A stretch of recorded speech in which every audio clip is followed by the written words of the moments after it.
Commercial gas cylinder बंद झाल्याचे फटका आता पुणे विद्यापीठातील खानावळीवरती देखील बसलेला पाहायला मिळतोय आणि त्यामुळे आता विद्यार्थी आंदोलन करताना पाहायला मिळत आहेत। हे सगळे कार्यकर्ते जे आहेत ते एस.एफ.आयचे कार्यकर्ते आहेत आणि त्यांच्या माध्यमातून मोठ्या प्रमाणामध्ये इथे घोषणाबाजी केली जाते आणि एलपीजीचं संकट तात्काळ सोडवावं अशा प्रकारच्या घोषणा यांच्याकडून दिल्या जात आहेत। युद्ध बंद करा अशा प्रकारची मागणी केली जाते।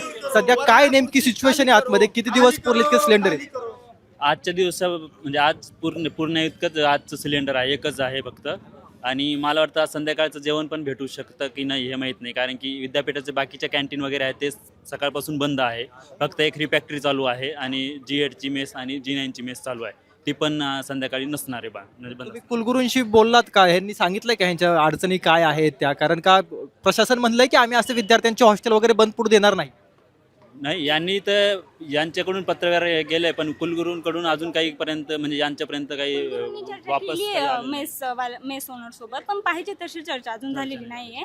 मेसवाल्यांना जेव्हा भेटलो तेव्हा ते बोलले की आज आमच्याकडे फक्त आजच्या पुरतं, काही जणांकडे आजच्या पुरतंच साठा उपलब्ध आहे, तर त्यांना माहीत नाही की संध्याकाळी काय होईल काय नाही। तसंच गर्ल्स हॉस्टेलला काल पण भात दिला होता, आज पण वरण भातच आहे फक्त। इथं पण तुम्ही बघू शकता एक भाजी कमी केली, तर उद्या नक्की काय असणार आहे हे विद्यापीठ प्रशासनाने पण सांगावं, त्यांचं नियोजन नक्की काय असणार आहे।